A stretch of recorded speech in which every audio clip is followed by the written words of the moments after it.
Okay.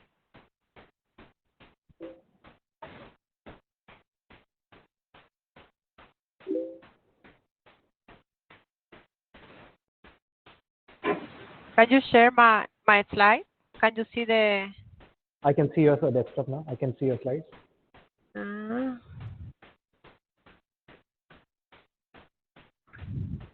Okay, dear all, we start the meeting.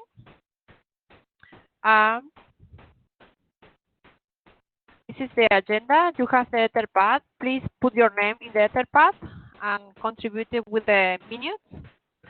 Okay, today, please be aware that this meeting is based on Notewell, and we are going to discuss about the capabilities features that we want for Rebel. Okay, the Notewell, we are not going to read it, but this meeting is aligned with that Notewell. Please be aware of that. So this is the discussion points proposed for Raul, and the configuration option structure, what we do with the capabilities unaware sys and error, and the capabilities option structure and semantics. So Raul, do you want to take a bit of? Yeah, yeah. So, but before I begin, Pascal, can I request you to mute Michael? Because I think his laptop is making the background sound. Okay.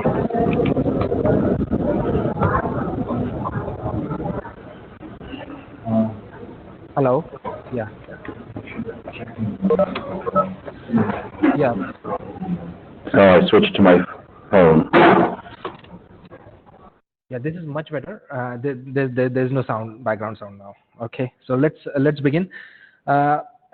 Just a quick recap of what we discussed last time. The first was the problem of eliding the options. We discussed what the problem was, and we had a quick solution. We had this discussion back on mailing list. Having said that, as of now, we haven't. So last time we discussed about using the lower 4 bits in the reserved section in the base DIO message. As you can see on the screen, the small pink color box on the right hand side of the message shows the number of bits that we are going to make use of. This was the first. This is the first point. So this 4 bits. One of the problems that I thought about was if we are going to just make use of lower 4 bits, is it going to be sufficient enough for the lollipop sequence counter? I'm not sure about this, and I'm not sure if we ever had a lollipop counter which has such a low entropy or the number of bits. The second problem that I'm not sure we needed it to be a lollipop, did we? If we don't have it as a lollipop, then the problem is if the node restarts, and if it restarts with the same value, then we still have an issue that it may not, or it may not be able to. I mean, there is a scenario where the stale information still the network. I don't see that scenario. No? Unless you say the root reboots. So the root reboots, or for that matter, any other node as well. Yeah. In this case, the root has to reboot because root is the one who is controlling the sequence counter. No other node is going to increment the sequence counter. So if the root reboots, and then after reboot, it comes up with an updated set of information, and if ends up using the same value as the previous previous value, then the nodes won't get updated. Is it true?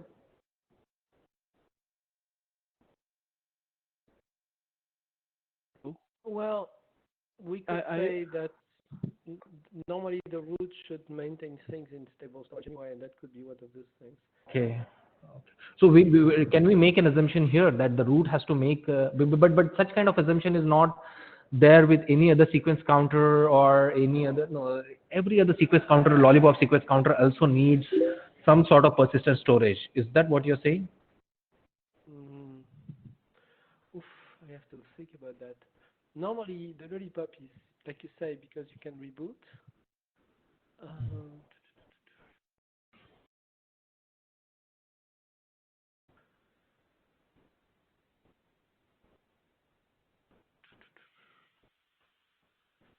Yes, I think it's only the root, but as you say, we load the root to reboots for other things like the DTSN or things like that. Correct. So, or the version number. So why not here? I mean, by default, all the report counters are lollipop. Exactly. But all the other REPL counters are 8 bits at least in size, except for this one, which might be 4 bits. Is it okay for a lollipop counter to be 4 bits in size? Assuming that we are going for a lollipop counter, but I'm not sure as of now we have decided to do. I mean, you know, the way the REPL, for instance, the version works is you use really 4 bits for the window that you're using, because anything outside of the window is detected as an error. And so the window has to be small compared to the total number of the wrapping. So we have like 16 out of 256. So we have a large place where we can detect that somebody's out of sync. So we only have 4 bits usable in the current sequence counter, which has like which is 1 byte. So if we use only 4 bits and we use a lollipop, and that's reduce it to like 2 bits or something. It's so small. Can we say? I mean, Pascal, you said that currently we have first 4 bits as the sequence window. Is no, I'm saying that the sequence number is comparable today in the version number or things like that. It's comparable with another one if they are plus or minus a window of 2 of the power of n, and it's like a window of 16. So if your sequence number and my sequence number are within a window of 16, which is 4 bits, then we can compare. I can say I'm bigger than you or you're bigger than me. Right. Anything else, like if your value minus mine is more than 16, like we are more than 16 away, then REPL says the 2 numbers cannot be compared. The 2 devices are out of sync. Correct.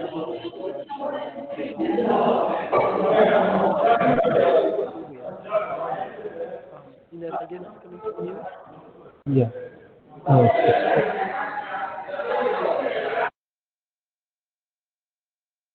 Okay. So noise is gone. So I was saying the 16 is the number of increments we can do before we lose contact, basically. Is that clear like that? Yeah, but yeah. So, and that's 16 out of a sequence counter of 1 byte. So if we had only 4 bits for the sequence counter, then how much would we reduce, the usable window? 2 bits? And that's going to be very, very small. So, see what I mean? Just to be clear, don't we have other signals that the root has rebooted? No, we do have signals. No. Right now. Number starts from 0. Well, what about the DTSN? Yes, well, the version is enough. We can use DTSN, but DTSN can also be done by the parent. The version number is the one which is subject to lollipop. So we could say that the lollipop value are inherited from the version number. So if you see the lollipop in the version stick part of it in the version number, then you know that the number, the configuration option number, is fresh. You don't have to store that, is what I think. Yes, it makes sense to me. No. But the version number can increment because of, right? I mean, it might not necessarily be because of the reboot. It might be for a global refresh of the network. Yes, Understood. But it's subject to lollipop. What matters is that the node can see that the root has rebooted because the root is now in the lollipop part of the version. Is that not the case? No, there is no way for the child nodes to know that the root is rebooted right now. Even if if if a root has started, and if it is still in the lollipop, in the linear part of the lollipop counter, it does not mean, it can be in the linear part of the lollipop counter for a substantial time. Frankly speaking, there is no way for non-root nodes can know that a root has rebooted. Oh, yes, you can know after it left the linear. Only if it left, but there is a substantial time difference, right? But you think that during the time that you're in this linear path, Yes. well, in case of reboot, if we don't store the version number, then a root also cannot. Root will always start from the beginning of the lollipop counter, right? Seems to me that we should have one of these numbers be resettable to 0, which indicates that you've rebooted, and we never lollipop. So if we want to use the 4 bits that we're going to create here and say configuration option 0, maybe 1, is in the linear stick part of the lollipop, then that's the indication you've rebooted. oh, but Michael, we're back to why there is a linear piece. The linear part is just to, in case you lose the first one. In case you missed the first one. Yeah. So, I'm sorry, because I have a cough here. If the root, for instance, reboots, right? You could say, oh, the linear part is just one value. yes. So you send that value, and after that you start sending values which are already not.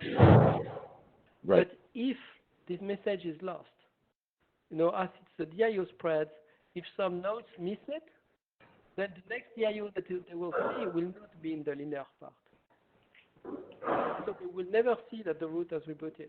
So that's the reason why we have a linear part, is to make sure to give, it's like retries, if you like. If you have like 4 values in the linear part, then you have 4 chances to see the IOs before you miss the event.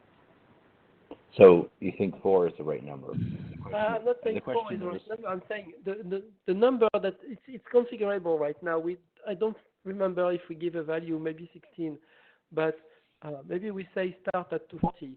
But if, for instance, your network is small and very reliable, there is no reason to start at 240. You can start at 252.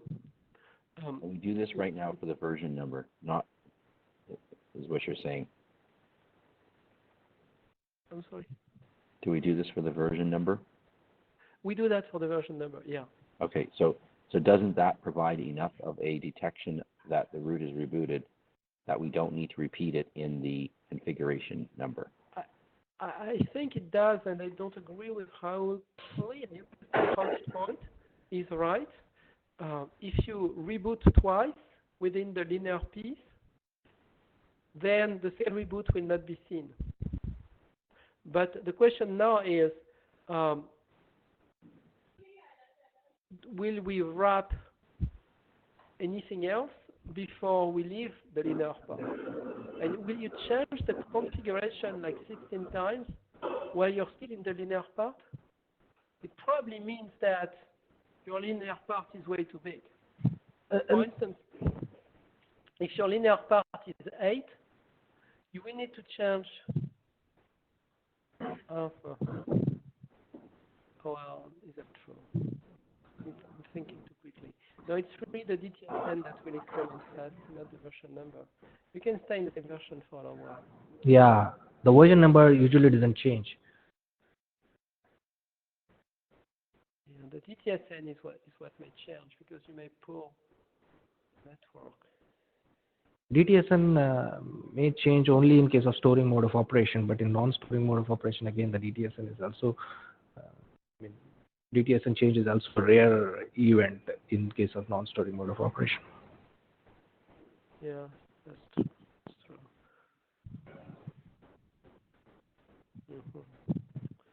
Yeah, because it's really in the path sequence. All this thing I've been talking about increases quickly. Well, for the path sequence, because each time you set a DAO, you increase it. So the root detects quickly that the node is rebooted, but the root itself. So during our implementation, we found out that there is no easy way of telling the nodes that a root or any other node has rebooted. There is no definite way of telling currently that there is a node reboot, be it root or 6LR or any other node.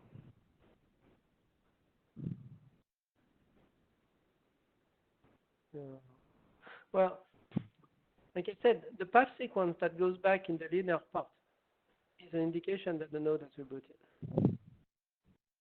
Path sequence, but here it's the root node, so there is no path sequence. I mean, the path. Right. I mean, it's set for any 6R. Okay. On the way up, you can see from the root, you can see the node has rebooted. No, but again, in storing, if you don't increment the version reasonably quickly, then correct. no, in storing mode. Something for a different draft now. We are going outside of. Yeah. But I agree with you, Raoul. Okay. Unless we give some rules, to exit this version quickly, like have the linear part very small and the version number maybe just one value, and then set that value to 1 very quickly, so that you can use it to detect the reboot of the root. But it will take a different draft, which explains how that works. Correct. We could make it work, right? But it's not there. It's missing. Right. Okay. So if the linear part of the version number is just one value, and the node, the root after a reboot uses 0, and then right after that it creates a new version very quickly, which is not in the linear part, then we're all set. No, but Pascal, what you describe that in RFC 6550. Okay. Yeah. But Pascal, again, there are a lot of small points that you have mentioned in between. That the root has to start a reboot, and then back to Raoul's question, and Raoul, you're correct. I mean, if we use only 4 bits and we use the linear part, then 4 bits gives us a circular part, which is way too small. If we want to use the same logic as the other sequence counters. Right. Otherwise, we would need to use the full byte. Correct. And then we can use section 7 or something. Right. Hello. Hello. Can you hear me? Hello. Yes, we can hear you, Raul. Okay. All right. Okay. So looks like this is to use the full byte for the sequence counter. Is it okay to use? Sorry, I lost you, Pascal. There. What did you say? Raoul, I'm not hearing you. I don't know why. But Pascal, someone said, can we use a whole byte for the sequence counter? If we use the whole byte, then it becomes much. I mean, there is no unknown, because then at least in this case, I think Pascal is not able to hear us, or is it, or me? Is it? Can everyone else hear me? Yes, we can hear you. All right. So it's Pascal. So if we make it 8 bits, then basically it is same as every other sequence counter that we have in 6550. Makes things much simpler, but it's yeah, I'm not sure basically if 8 bits is if 8 bits or 4 bits is good enough. Hello, can you hear me? I cannot Yes. hear you. Pascal, Yes, we can hear. Yeah. So Pascal is whether we should make it to 8 bits, and then that just becomes less of an issue to worry about. I was just looking at section 7 again, and I didn't realize that it was the linear part was a whole 28 numbers. I thought it was only 16. I guess you can start in 240 if you want. I don't think it's a big deal if we decide to go for all 8 bits. I think we could survive with a lollipop counter of 4 bits with 3 or 4 is part of the stick. But I think Raoul has a fair bit of experience with this reboot problem, and I think we should go with whatever you suggest, Raoul. Yeah, I mean, I mean, the reboot is an issue regardless of this discussion. It's a problem that I have even mentioned in the other draft, the observations draft, that it is impossible for a node to for other nodes to discover that the node upstream has rebooted. So this is a different problem altogether. Having said that, I think we should continue with our discussion with regards to this draft. The other point, shall we continue to the next point here? Yes. Yeah. Yes, I'm back, by the way. So I lost my audio. Great. Yeah, we can hear you now. Yeah. Yeah. So the next point would be that this information about this new sequence number, which document should this go in? Whether it should, I don't think it should be part of the capabilities document, or can it be? Does it have any utility outside of it, outside of the capabilities? Yes, the reason why I say it has utility outside the capabilities, because this is a generic counter which not only elides capability option but a MOPX option in the future, as well as existing configuration option, and as discussed on the mailing list, this could as well be made use of for other options such as prefix information option. So it's a generic counter regardless of the capability or MOPX option. So if we don't. So how would you think that you want to have this to compress more than the configuration, or would you just, when you say it could be the PIO, would you wrap the PIO, the configuration, and many things into one big wrapper and just give the sequence for it, or each piece? So basically, what I was thinking is all the static information which rarely changes, and prefix information option is one thing that usually doesn't change. So in this case, the prefix information option currently is a different option altogether. It's not part of any other container. So now if we have, and I feel it can be a separate container altogether. It can be. We don't need to say that the prefix information option has to be carried inside some other container for it to be elided. Well, the problem is the PIO specifically is explicitly the exact same format as neighbor discovery, right? But for the length, which is not, which is priced in bytes, and doesn't have to be a multiple of 8. But for everything else, it was just this same option, and it's owned by ND, not by us. Right. So REPL does not provide the format. No, Pascal. But I'm not saying that we change the format here. We just say that whether the PIO is carried or not carried in the DIO. If we say that, look, right now we need an option which says that the information that I have is stale information. With this new counter, we know that a node has this mechanism of detecting whether the information it has is the stale information or it's the fresh information. If it has stale information, then it's going to query anyways to the upstream node. During Okay, this, so yeah. Okay, I see what you're saying. So basically, we have only one sequence counter. We place it there. It could be placed anywhere. We place it there. Right. And this covers a number of fields, and any of those field changes, this sequence counter increases. Right. That's your. Yes. Oh, I like it. So make it right, because many things could change now. Okay.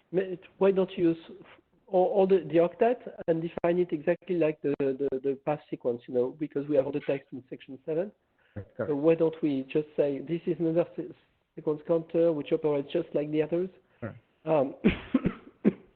It allows to find the reboot, by the way, and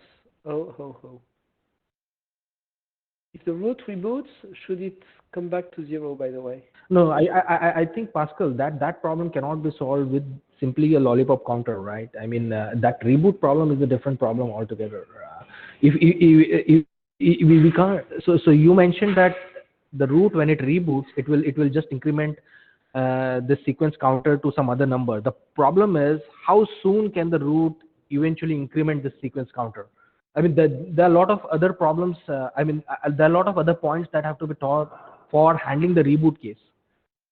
Having said that, if we forget the reboot case, if we simply say that it's a lollipop counter, well, the moment we say lollipop counter, it's assumed that the linear part has to be stored in the external storage for the node, and if the node is rebooted, it starts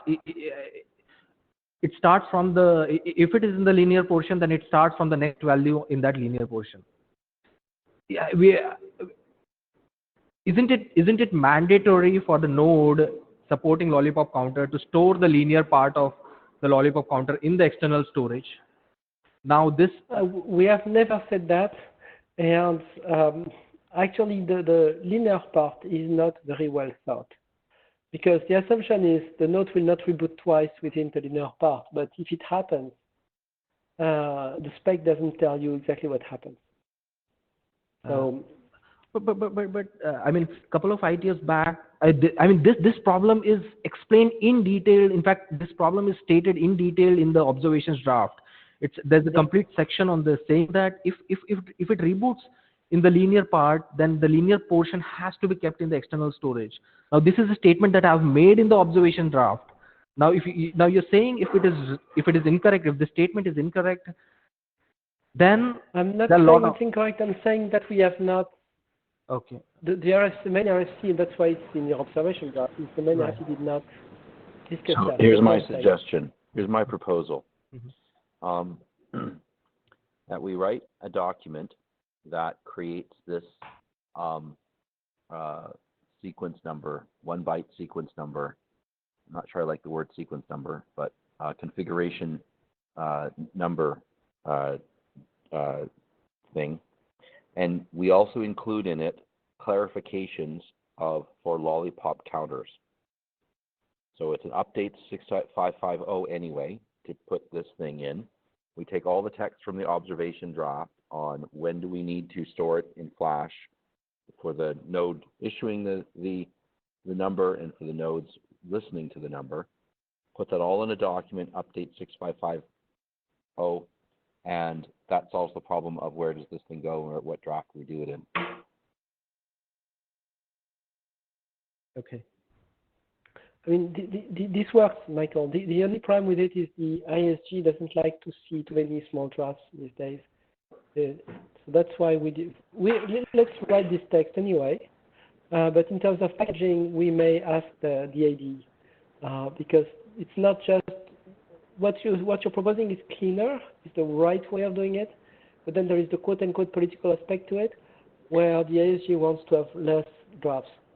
I understand they want less drafts, but then they're going to have to spend a lot less time on nitpicking big drafts. If they want to have less drafts, then they're going to get big drafts to do many different things, and they're going to have to spend a lot less time nitpicking because the big drafts take forever to process.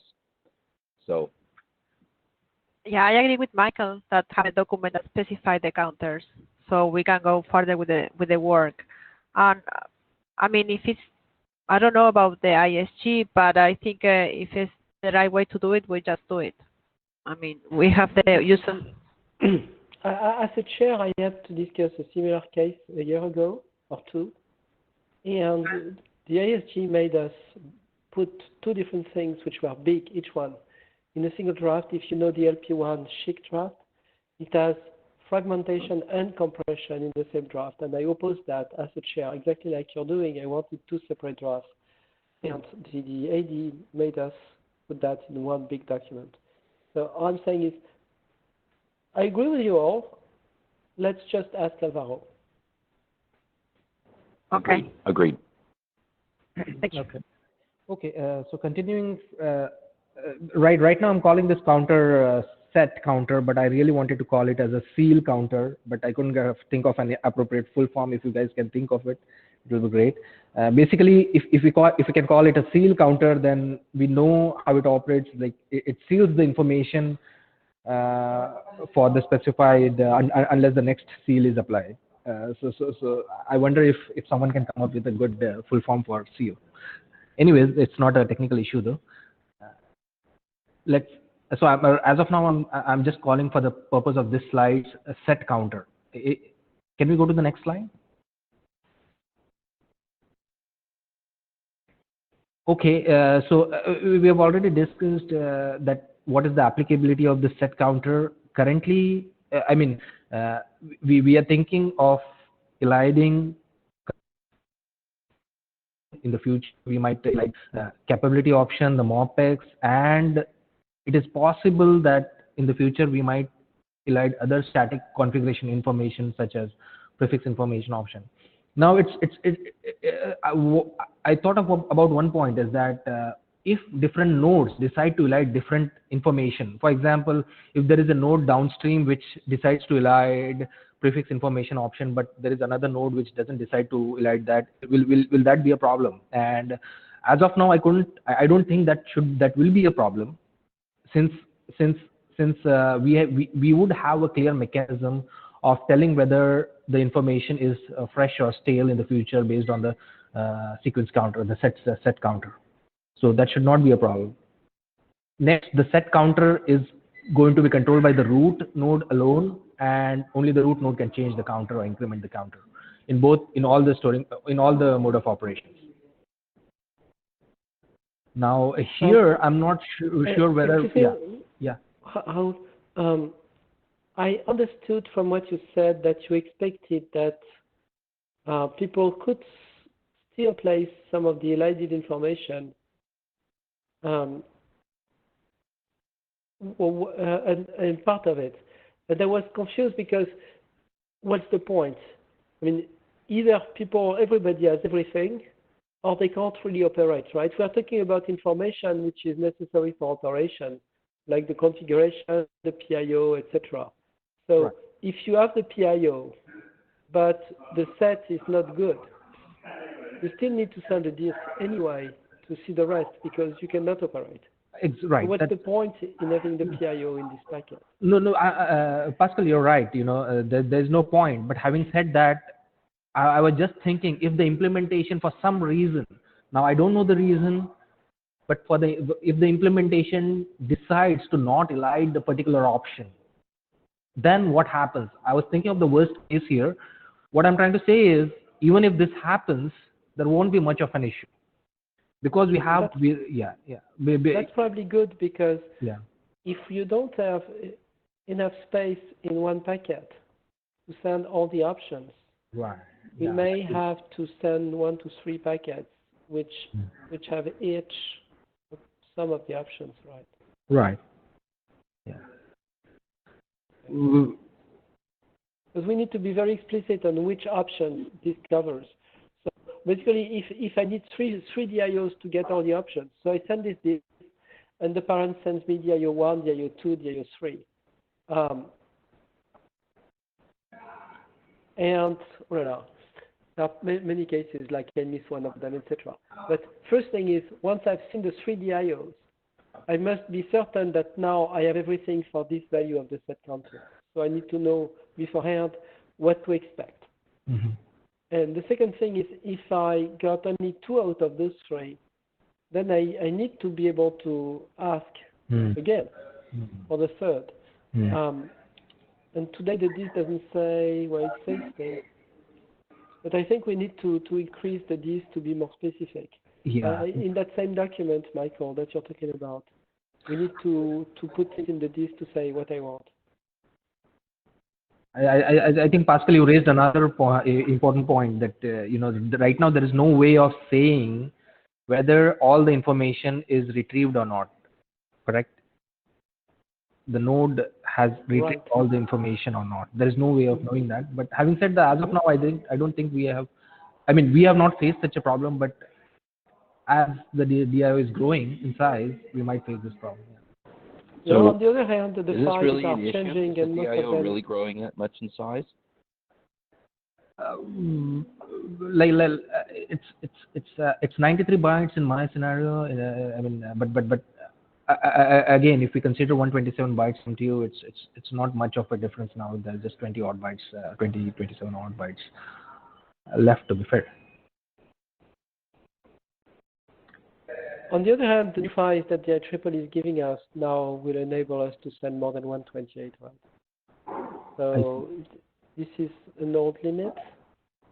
But still, I mean, I believe that it doesn't cost much to express this, even if it's not used a lot.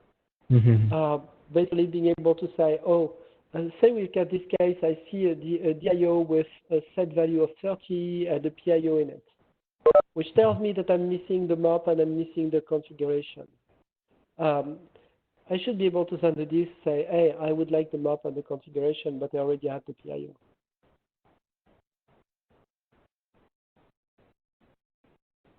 You see? Okay. So I think it's to make the story that Michael has started complete, we need all this. The set plus the capability to ask selectively sometimes.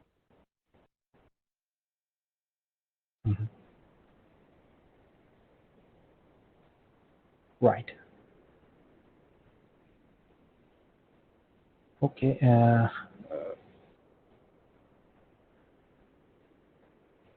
Shall we move to the next slide? Basically, that's pretty much it from here. Okay, the capabilities option syntax. Now this we had a major discussion about this in the last interim call. Earlier, currently the draft considered caps as a sequence of bits, but we are clearly moving away from this sequence of bits to a TLB format now. In the last meeting, we discussed about having having several cap bits. One is whether if the capability bits are not, if the capability bit or if the capability is not understood, then should a node join as a router or a leaf? This can be indicated as one bit. Whether the information has to be copied to the children. Now, I'm not sure. Thinking further on this, I'm not sure if we really need this this bit to be present. If the capability is not understood, then is there any reason that a node will copy the capability information to its child nodes? Do we really need such a flag? And basically, individual capability specification should define whether the node should copy or not. If we. So the use case for copying things to your children is when what the root wants to do is a survey of all the nodes to find out who supports what. And I feel capability should be. Go ahead, Robbie. Actually, I feel capability should be part of individual node instead of whole network.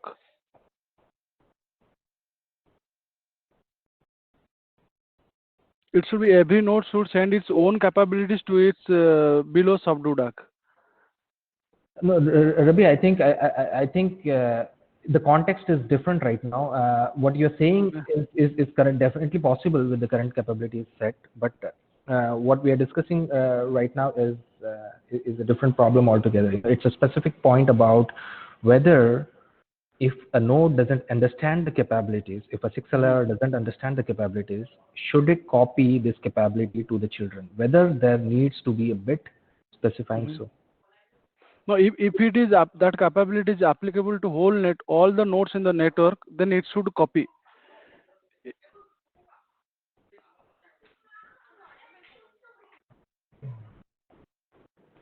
But how does it know that if it doesn't know what the capability is? Yeah,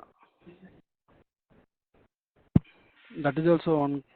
So what we're trying to do here is we're trying to future-proof our situation so that we can find out who's capable, what nodes are capable of something. And in some cases, we may decide to enable some feature that might mean the network is going to reconfigure itself because some devices no longer can operate as routers. They have to operate as leaves.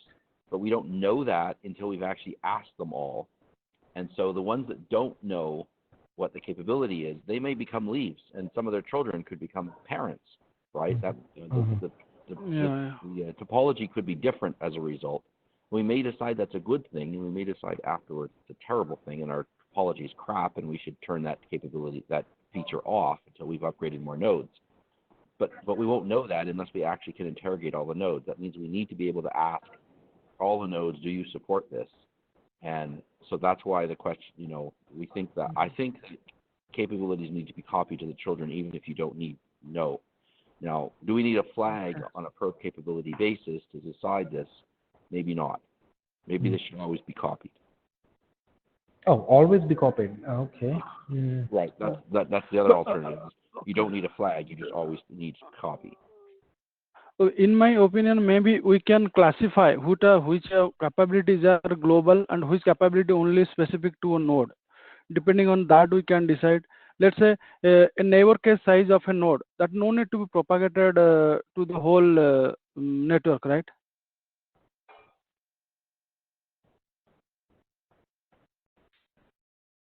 The example that you quoted, Ravi, the neighbor cache size, Yeah.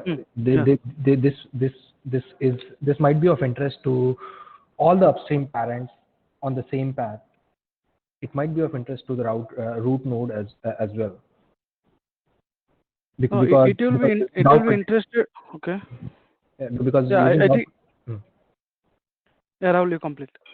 no, because DAO projection allows the root to control all this, control what routes get set on all these devices. So it is possible. So this information is not local alone, is what I'm trying to say. Okay. Maybe like my point is like maybe my example is wrong, but my point is some capabilities maybe it is only specific to the node. Means we should identify which capabilities should be propagated to all the node to decide whether network can operate with this particular capability or not. And some are node specific, which can be only we can no need to propagate to the below nodes.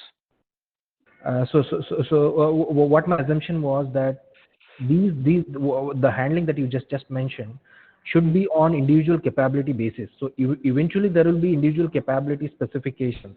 There will be multiple capabilities that would be defined eventually. Yeah. Okay. Those individual Yeah. Yes. capability spec should define all these points. I mean, it does not need not be a generic flag to say such things. Correct.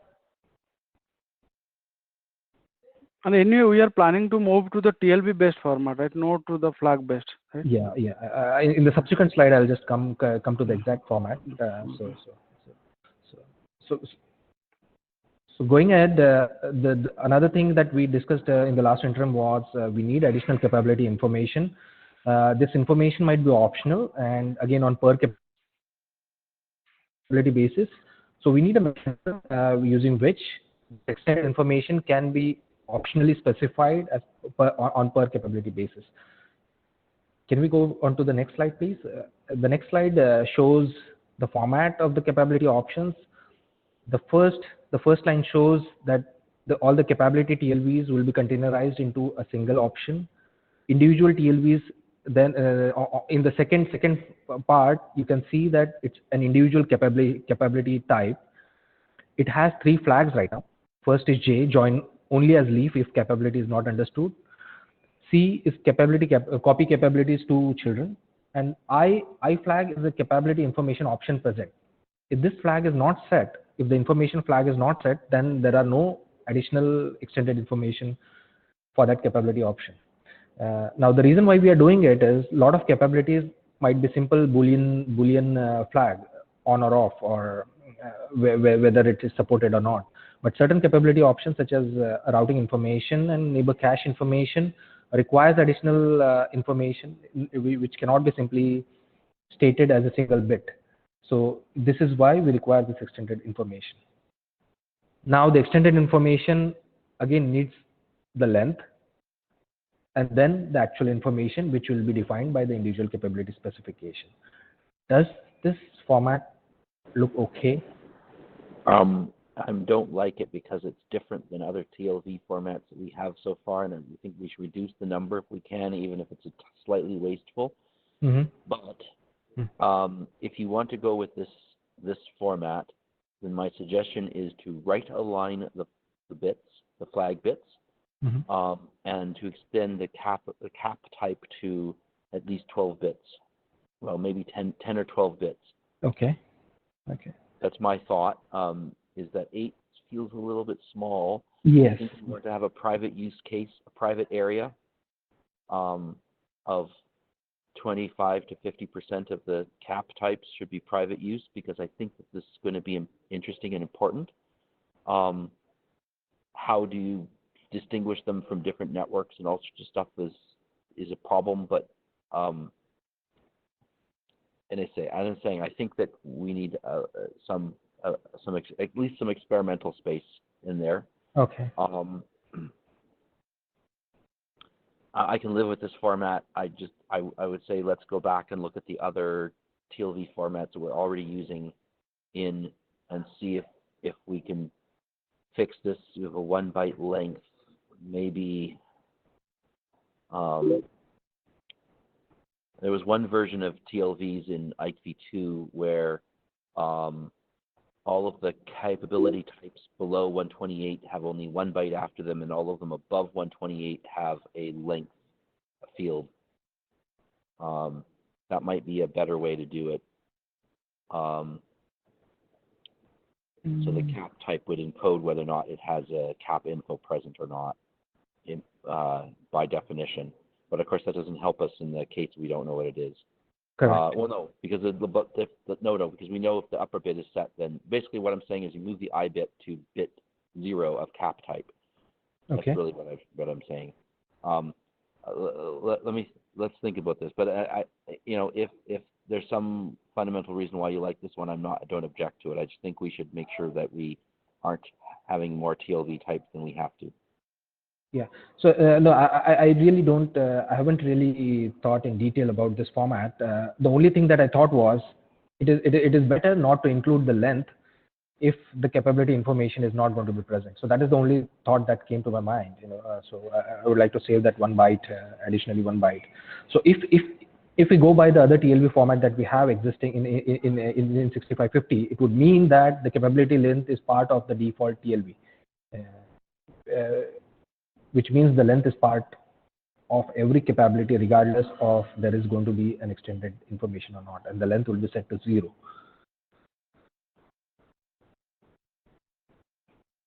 If the information is not there. Rahul, Yeah. if I am not sending any capability, I no need to send that information, right? Then why you think like 1 byte will always set, even if the length is 0? No. So how do we know? So if the length. Okay. Yeah. My opinion, after capability type, we should place capability length. Then all these flags plus that specific information of that option should go as a body, means as a value. So the Instead only of doing like this, we can do capability type, then capability length. After that, we can mention what is the specific information about that capability option. Means whatever the flag or any other information will be after the length. The length will be so whatever you just mentioned is exactly same as the existing options or existing TLV format that is used in 6550. The only problem with this is if the length is 0 and there will be a lot of capabilities which will have length of 0, in which case the length byte is useless. So what I was trying to do here was use just the I bit which says that capability info is present or not, and then avoid sending length altogether. And okay. Yeah, so that's what the thinking was. But when I'm sending some capability, then there it will have some value, right? Let's say I'm sending a neighbor case size, then I will give it some value. Let's say mode of operation, I am supporting this mode of operation. Okay. So we already have a use case where let's say 8138 turn on or enable or supports 8138 RSP 8138. So that is just a signaling mechanism which doesn't carry any value. It's just a flag saying that it supports, the node supports 8138. There is no value 0 or 1 there. Means whether we are supporting that compression of that routing header, right? Correct. Okay.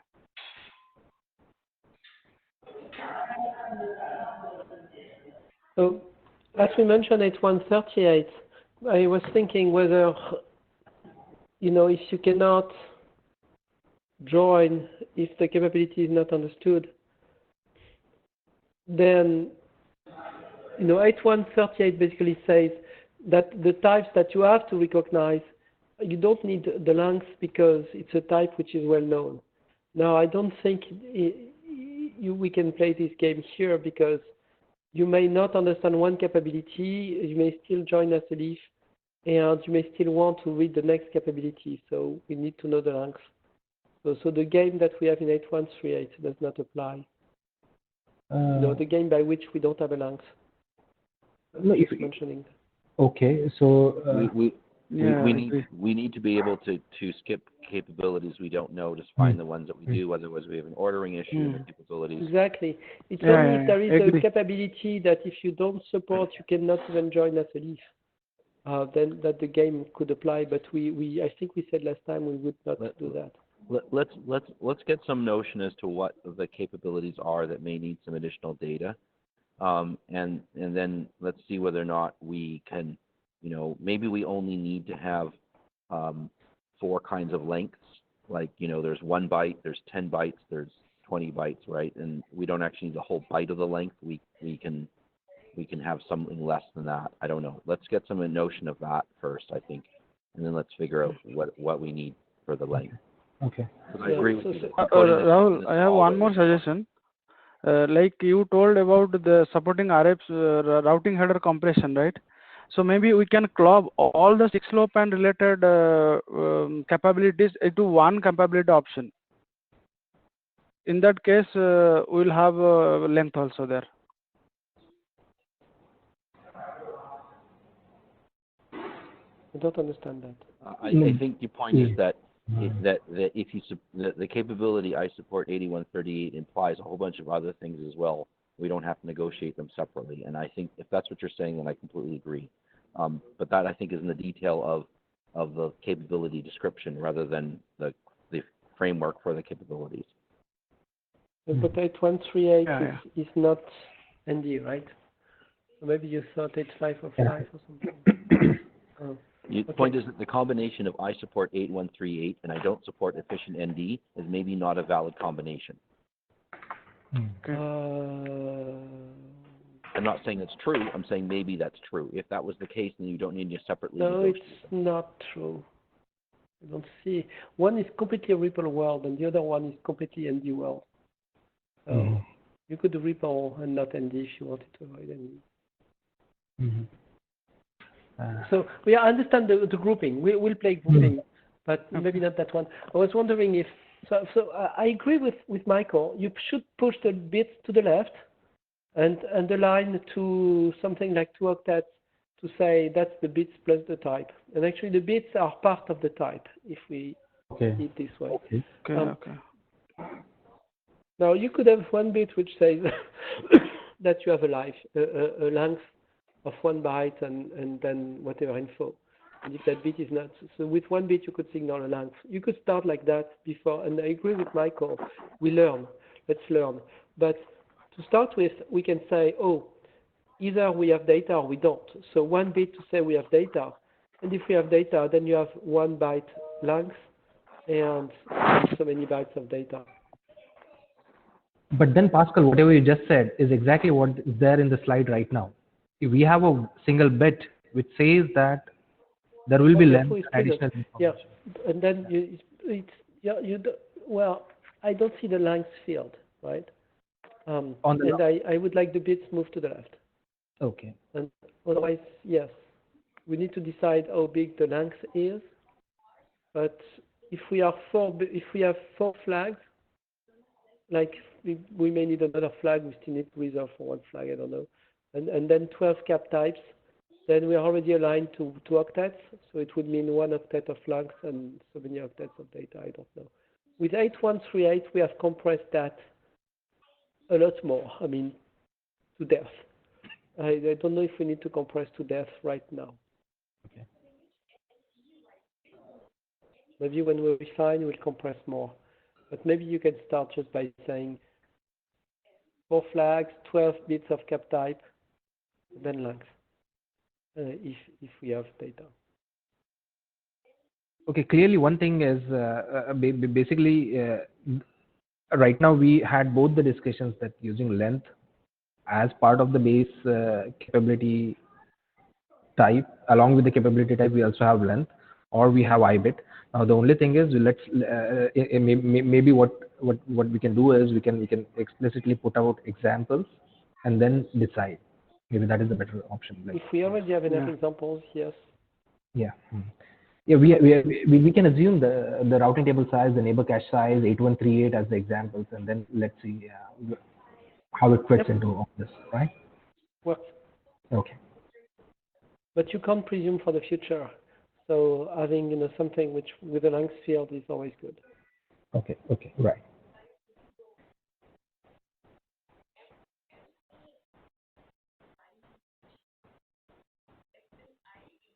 So that's all from this slide. Next slide, please.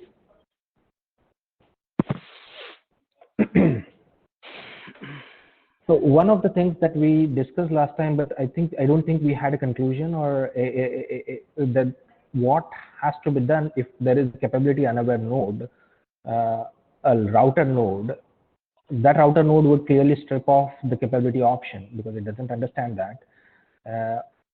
In this case, and if that capability happens to be a mandatory capability, how, I mean, then it gets ignored. So how to handle this scenario? Should we let capabilities be used only with newer MOPs? Yes. Then it makes things more simple. Yeah, and that's one of the reasons why I suggested that our MOP equals 7, where we then have the MOP X still say 1, right? That is a new version of non-storing, right? That's in a sense a new MOP that would now support all this business stuff. That's part of what I was thinking may be the case. I don't know if that's a good idea, but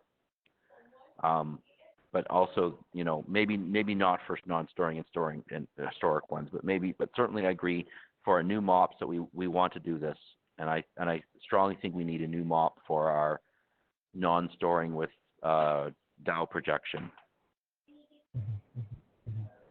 So one of the things that we were trying to do with the capabilities was to check whether it can be used with existing MOPs, with the existing MOPs, but looks like that need not be done, or maybe that's too much of a hassle, or maybe it's not required. Maybe we handle it only with the newer MOPs.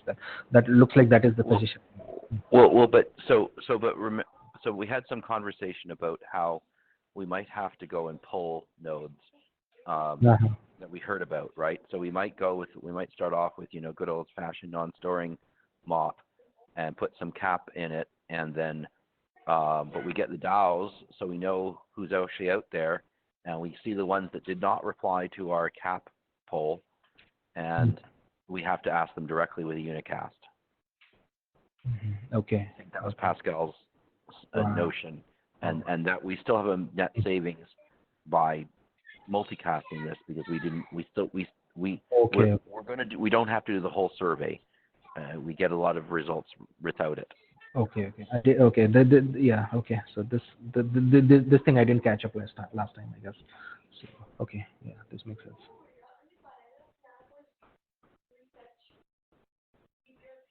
Yeah. So right. So this then basically that much. Then it's possible to handle the unaware nodes in that case without much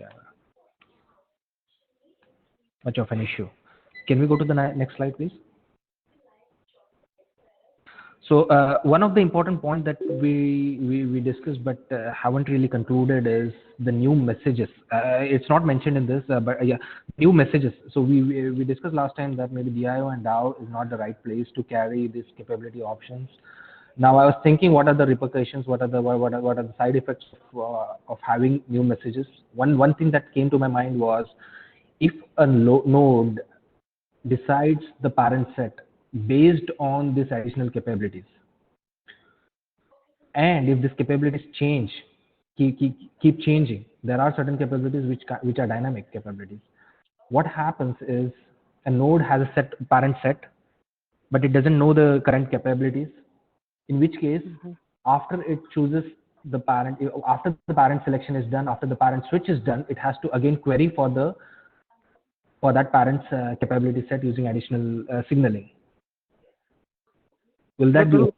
But our parent will be sending the capability information in a DIO already, right? Ravi, there was one discussion last time. I mean, Pascal Okay. suggested that it is not a good idea. It doesn't go with the principles of DI or DAO to carry this capability information.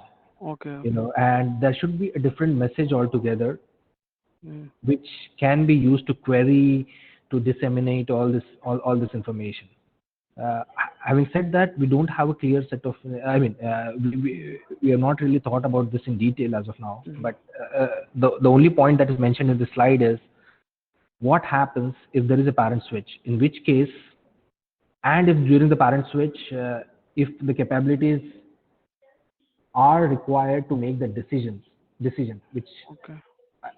in that case there will be additional signaling that will be required by the node after parent switch or parent selection. Yes, agree to this Basically, point. you're saying I'm receiving a DIO from a parent which is not my parent. I would like to switch to him because of DIO, and I don't know his capabilities. So I could ask him with a this before I switch, right? Right. So that just complicates the parent selection procedure is what I was thinking. Uh, would you I mean, agree to that? if Yes, we I make it agree with based, you, Rahul. No, wait, Ravi. Yeah, sorry. Okay. yes, if we make the parent selection based on capabilities, I've not seen that yet. But do you have an example? One thing can be that if 8138 is supported, let's say for example, I mean there could be examples for clearly, for example, the routing table size that we are trying to send through capabilities. If the size is too small, then there is no point in using that parent as a preferred parent. So it's better to not consider that parent as a preferred parent, or not even keep him in the parent set as far as possible if it is below a particular threshold.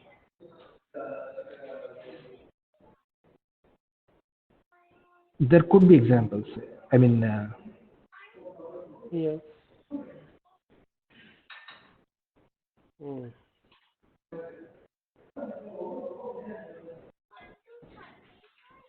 From the What new is your message, I preference was rule? mostly thinking about pooling, the capabilities. mm, I was saying the way the DIO and the DAO work are not pulling from all children, for instance. I think this method also have some problem. Let's say I'm doing a parent switch because of link failure. Then I have to wait till I get the capabilities from the parent. Right? This will, don't you No, think this it's just will be a that problem? the capability expressed like you do, I think I hear that the capability is part of the objective function. So if I see a parent without a certain capability or I don't know yet, then he ranks at such a point in my objective function. And then if all of a sudden I get the capabilities from him, then I change his value in my objective function. So not the rank that I compute necessarily, but the fact that I decide to use them. So, but yes, it makes it a two-step. I see what you're saying, Raoul. It makes it a two-step decision, possibly. right. So what I was saying is, the DIO has a little bit of a concept of pulling information with the DTSN, but it's very crude. It's not reliable. Mhm. And so pulling the information either from all your children or even from all the network is not what the DIO does, Right. and it's not the way it operates, I would say. And it carries a lot of information that would be useless in a message that is aimed at pulling information, not at giving information. Okay. DIO is there to give information, not to pull. So can we say something like this, that if a particular, what we are trying to say is, there is some overlap between the metrics, the routing metrics, and the capabilities here. Then you could place them in the DIO. Yes, it makes sense. Mhm. I mean, we already said that the configuration may be in both Right. DIO and the new message. So Right. this might some if you have the need, then why exclude it, right? I mean, I Right. see what you're saying. Hmm. In general, it's not the right thing. Mostly for pooling, it's not the right thing. But if, for instance, the parent needs to give capability to the children for the routing decision, then yes, why not place them in the DIO? It would make sense. Right. So can we have something like this, that we define the options. These options can be carried in the DIO or in the new message. Certain capabilities might not need to be carried in the DIO. Where maybe those capabilities could be querying. I mean, there will be a lot of capabilities which need not make any impact on parent selection. Such capabilities can be, so these capabilities will be individually when the capability specification for these individual capabilities are defined, it could mention whether it could be exactly. Yeah. All right. Spot on, I think. Right. Okay.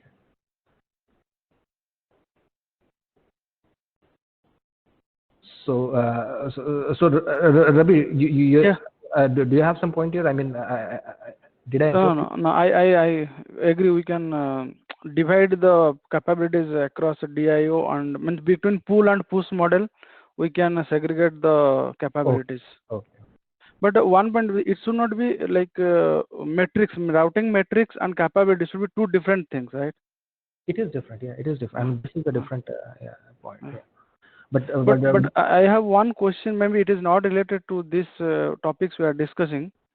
That time I was asking about that PC, right? Path computing element. I am not clear how that he will, like, from the capabilities, how he will going to get the network topology so that he can compute a best path using some path computation algorithm. Unless until he get, let's say I am a node, if I don't tell who are my neighbors, like the way ISIS or OSPF works, if I don't tell these are the neighbors, then he can build the topology. But from the capabilities, how he is going to build the topology in case of DAO projection? No. We said that the DAO projection would have at the last meeting, Rabi, we discussed at that point at the IETF 105, and we said that there would be a new option similar to the target option. I have just not written it yet, but it would be something about sibling. Right. Okay. Thank you. So we are going to send all the neighbors or only just selected neighbors? Oh, okay. That's a different discussion. We are going off topic here. Okay, sorry. Okay. The point is, if it's a very dense network, you don't want to send all neighbors. So you will have to have heuristics to select some neighbors. And I don't know how much of that will go in the RFC. Probably we won't say much because we don't know yet. Just like, the original repo has a lot of holes. It's oftentimes because we did not know. And so we said people will try and give good advice, which is exactly what Raoul is doing with his document, his observation document. And so we'll improve next time. For the time being, we probably will just say, oh, you can expose neighbors with this message. Don't put too many or something. Okay. And that's going to be it. The other thing we could be doing is, if A says that B is his neighbor, probably there is no need for B to say that A is his neighbor. So have something to make sure that it's either A or B, but not both, which share the route. So this is very simple. Making a decision of who you expose when you see 100 neighbors is very hard. There are heuristics, but I don't think we'll place them in the RFC because it would never make RFC with heuristics like that. Okay. Thank you, Pascal. I got it. Okay, then this basically was my last slide. That's all.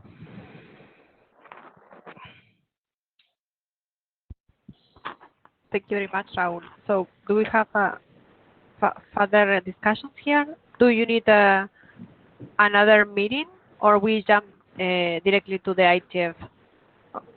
Don't think we need another meeting, but I think we do need to publish a 00 document for the capability plus blah blah blah update and lollipop counter. Yes, and and And the capabilities is a different document as with the mode of operation, or say it's the same document?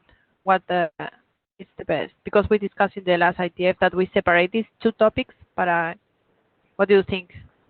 I think we should put together two different documents, and if the AD tells us to combine them, we'll combine them. So we separate out the capabilities and MOPEX option then? Yeah, even I feel capability we can put separate. I think we need the lollipop clarification with that allocates the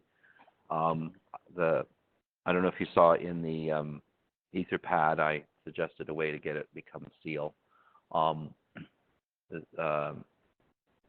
The L becomes lollipop.